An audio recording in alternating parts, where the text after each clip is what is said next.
Hello student, आशीष mathematics classes Amethi में आपका स्वागत है। हम लोग क्लास 10th के मैथमेटिक्स में पहला चैप्टर रियल नंबर्स पढ़ रहे हैं। आज हम लोग पढ़ेंगे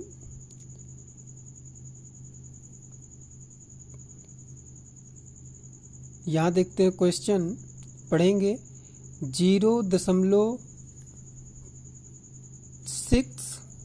बार 0.6 बार को परिमेय संख्या के रूप में व्यक्त कीजिए। ठीक है ना, यहाँ दशमलव में दी हुई संख्या है। 0.6 बार को परिमेय संख्या के रूप में व्यक्त कीजिए। हम लोग क्या करते हैं, सबसे पहले जो हमारी संख्या है उसको मान लेते हैं। माना x = 0.6 और उसके ऊपर बार है ना। इसको बेटा हम इस प्रकार से भी लिख सकते हैं, इम्प्लाइज दैट x = 0.666 डॉट करके, क्योंकि बार का मतलब होता है संख्या जिस संख्या पर बार लगा होता है उसका मतलब होता है ये संख्या बार बार रिपीट हो रही है, इस संख्या की पुनरावृत्ति हो रही है। ठीक है ना, इसलिए इसको हम लिख सकते हैं इम्प्लाइज दैट x = 0.666 डॉट। ठीक है ना, इसको हम लोग लेट कर लेते हैं इक्वेशन फर्स्ट, है ना, समीकरण नंबर 1। अब हम लोग देखते हैं यहाँ जो बार लगा है ये कितने संख्या के ऊपर लगा है। ठीक ना, तो यहाँ जो बार लगा है हम देख रहे हैं कि ये बार केवल एक अंक पर लगा है, 6 पर। ठीक है ना, इसलिए हम दोनों पक्षों में 10 से गुणा करेंगे, है ना। अगर 2 अंकों पर बार लगा होता तो 100 से गुणा करते, 3 अंकों पर बार लगा होता तो 1000 से गुणा करते। लेकिन यहाँ हम देख रहे हैं कि केवल एक अंक पर बार लगा है, इसलिए हम लोग क्या करेंगे, 10 से गुणा कर देंगे दोनों पक्षों में। ठीक है, तो हमारा हो क्या जाएगा, 10x = भैया जब इसमें 10 से गुणा कर देंगे तो ये दशमलव हमारा एक अंक दाहिनी तरफ आ जाएगा, तो हो जाएगा 10x = 6.666 डॉट ऐसे करके लिख सकते हैं।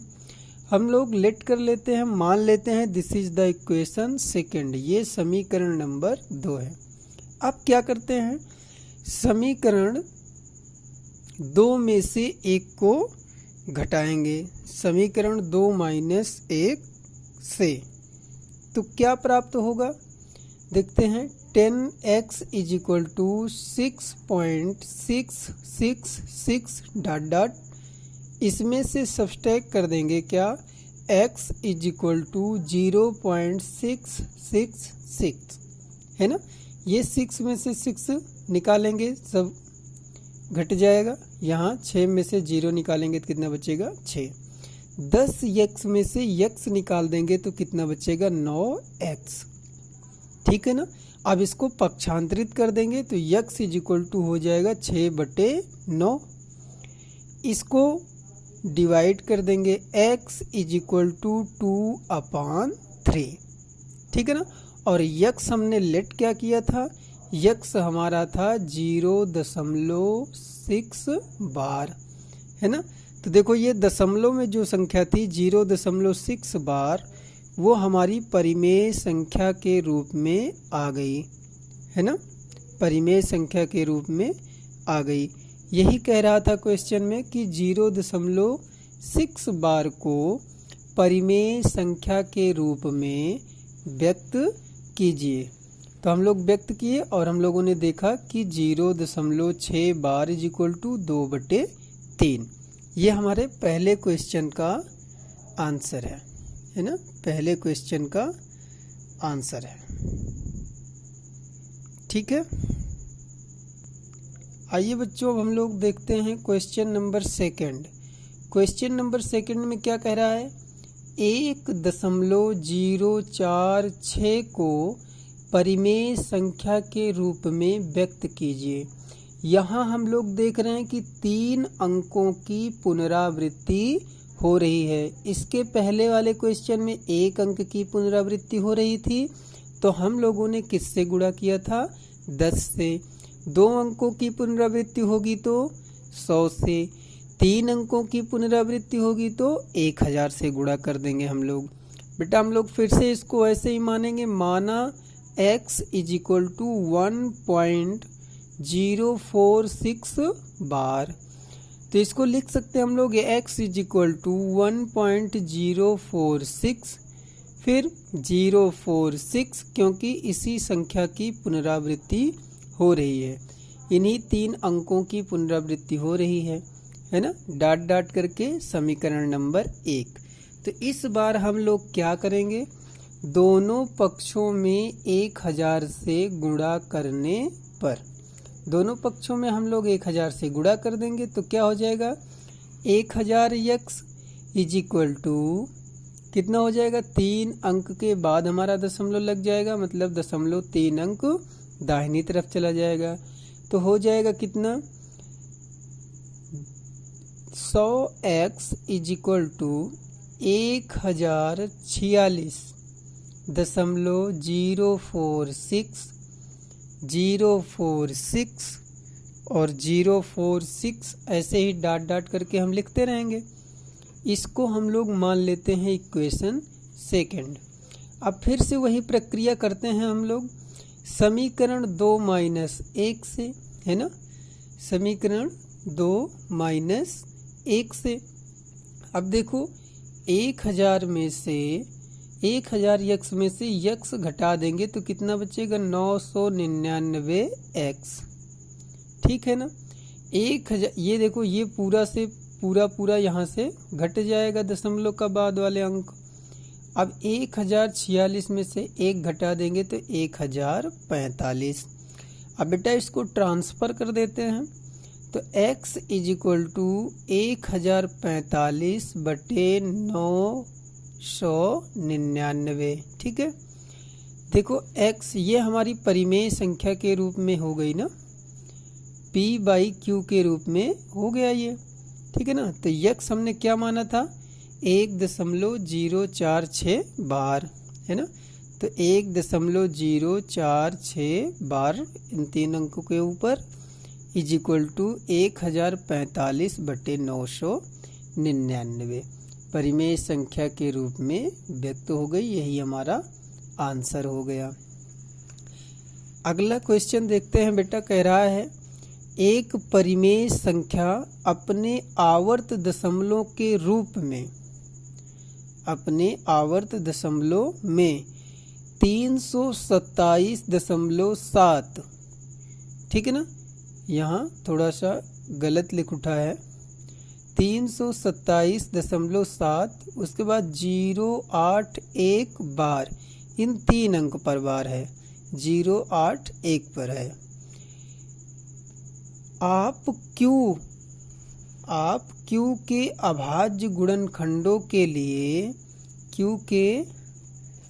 आप Q के अभाज्य गुणनखंडों के लिए क्या कह सकते हैं जब यह p/q के रूप में व्यक्त की जाती है। जब हम इस संख्या को परिमेय संख्या के रूप में व्यक्त करने की कोशिश करेंगे या करते हैं, तब p/q के रूप में जब व्यक्त करते हैं तब अभाज्य गुणनखंडों के लिए हम क्या कह सकते हैं, है ना। तो हम लोग देखते हैं क्या कह सकते हैं। सॉल्यूशन में माना x = 327.7, यहाँ भी गलत लिखा गया था, ठीक है, 327.7, उसके बाद 081, इन 3 अंकों के ऊपर क्या लगेगा, बार, ठीक है।